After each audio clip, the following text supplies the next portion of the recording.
cart carries 5 prisoners through the streets of a New England town, out to a rocky ledge above the road.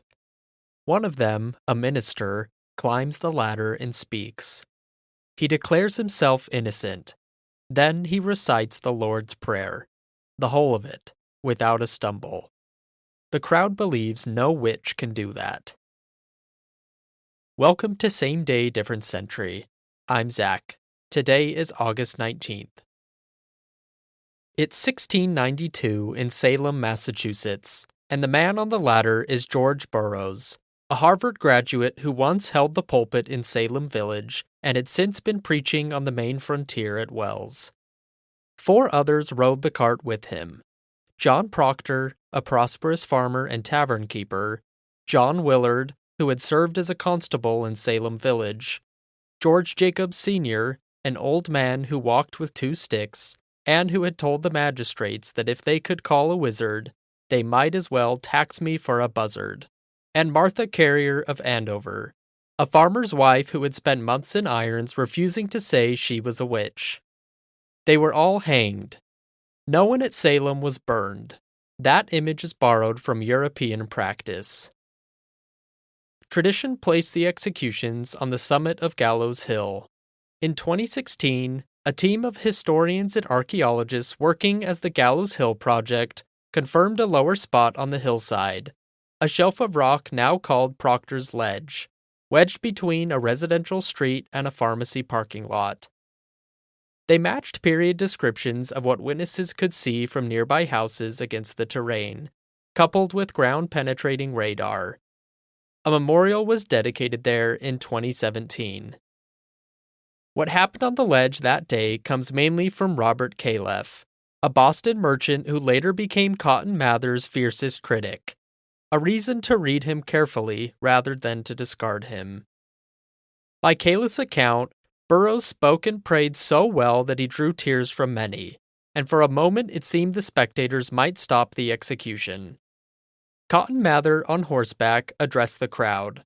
He told them Burroughs was no ordained minister, and reminded them the devil could appear as an angel of light. The hangings went forward. The crowd's hesitation is the part worth holding on to. 10 weeks earlier, at the first hanging, the crowd had not hesitated at all. It had all begun in January, in the Salem Village parsonage, where the minister Samuel Parris lived with his 9-year-old daughter Betty and his 11-year-old niece Abigail Williams. The girls fell into fits, contortions, screaming, and complaints of being pinched and bitten. A local physician, William Griggs, could find no natural cause and concluded they were under an evil hand. By late February, 2 more village girls, Ann Putnam Jr. and Elizabeth Hubbard, were afflicted the same way.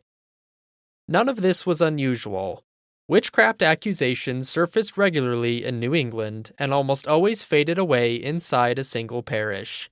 Fewer than 20 people had been executed for witchcraft in the region in the 50 years before 1692. What made this different starts with the first 3 arrests.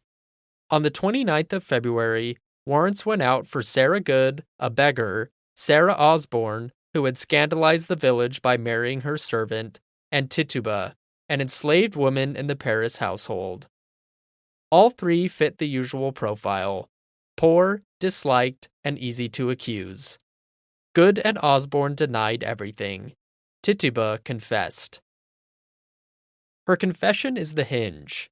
In a few days of questioning, the problem changed shape. It was no longer 3 women in one village. It was a conspiracy of unknown size whose members were still at large, and the only instrument for finding them was more questioning. The second condition was legal. Massachusetts was governing without a charter. Its charter had been revoked in 1684, and since the overthrow of the Dominion of New England in 1689, no court in the colony could try a capital case. So the accused were arrested, jailed, and left there. For 3 months, the accusations accumulated with no trial to test them and no acquittal to stop them. When William Phipps arrived in May with a new charter and the governorship, he found jails full of people awaiting a court that did not exist. On the 27th of May, he created one, and named 9 magistrates, with the new Lieutenant Governor, William Stoughton, as Chief Justice. That court's central difficulty was proof. Witchcraft leaves no physical trace. What the court accepted instead was spectral evidence, sworn testimony that the shape of the accused had appeared to a victim and tormented her. This rested on a theological premise the judges treated as settled, that the devil could not take the shape of an innocent person without that person's consent. Grant the premise, and the accuser's vision becomes nearly conclusive. It also dismantles the defense. The accused cannot prove she was elsewhere, because the shape was elsewhere. She cannot call a witness because no one else could see it.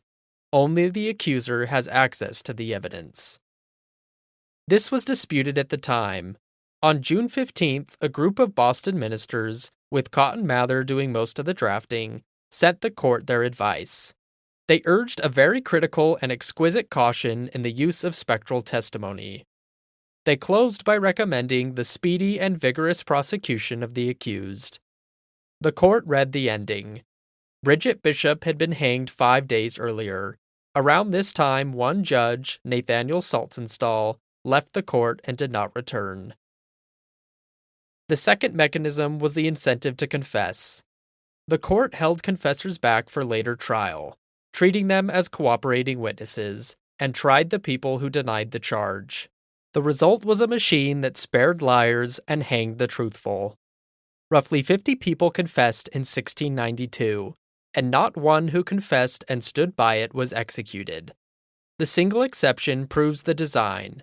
Samuel Wardwell of Andover confessed, took it back in September, and was hanged for the retraction. Confessions were also produced.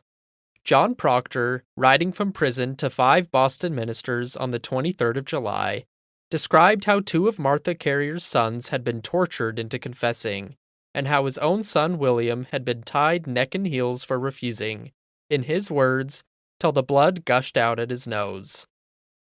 Proctor asked that the trials be moved to Boston and the magistrates replaced. Nothing was changed. 27 days later, he and Martha Carrier stood on the same ledge. A useful confession also had to name names. A confessor who accused no one was not believed. One who accused others was.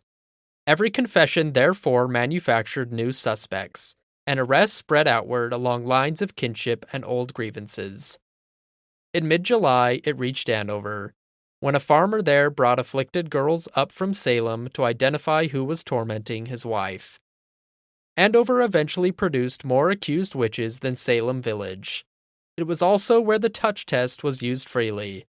A blindfolded suspect made to touch someone in a fit. Guilt established if the fit stopped. On September 19th, Giles Corey, a farmer in his 80s, was pressed to death under stones for refusing to enter a plea. On the 22nd, 8 more were hanged. They were the last. Part of what stopped it was that the accusations had climbed out of reach. Names now included well-connected Bostonians and, by report, the governor's own wife.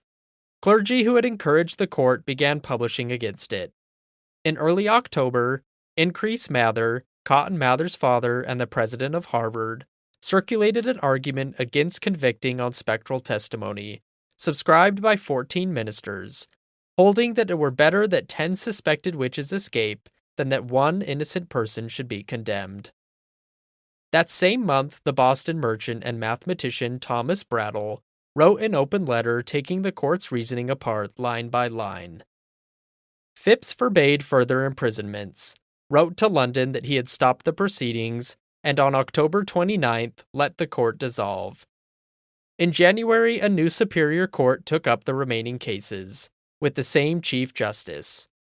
Many of the same accusers, still having fits in the courtroom. There was, however, one change. Spectral evidence was not admitted. Nearly every case ended in dismissal or acquittal. 3 women were convicted. Phipps reprieved them, and Stoughton left the bench in anger. By May 1693, the governor had emptied the jails. Overall, 20 people had been killed. 19 hanged, 1 pressed. At least 5 more died in custody, among them Sarah Osborne and an infant born in a cell. Close to 200 had been accused. Those who walked out came out in debt. Prisoners were charged for their own food and irons, and could not leave until the bill was paid. Elizabeth Proctor had escaped the rope only because she was pregnant. She gave birth in prison in January. Her conviction still standing, she was legally a dead woman, and spent years petitioning to recover any share of her husband's estate. In January 1697, Massachusetts held a fast day for the trials. Samuel Sewall, one of the judges, stood in his Boston meeting house while his minister read out his acceptance of the blame and shame of it. 12 jurors signed a statement asking forgiveness. In 1706, Ann Putnam Jr., who had been 12 years old in 1692, told the Salem village church she had been deluded by Satan. In 1711, the legislature reversed the convictions of most of the dead and paid out nearly £600 to the families. The last name was not formally cleared until 2022. Nothing at Salem ended because anyone concluded that witches were not real. It ended when a court narrowed what it would accept as proof, the same thin line that still stands between an accusation and a verdict. That same day, different century. I'm Zach. We'll be back tomorrow with another date, another story. Thanks for listening.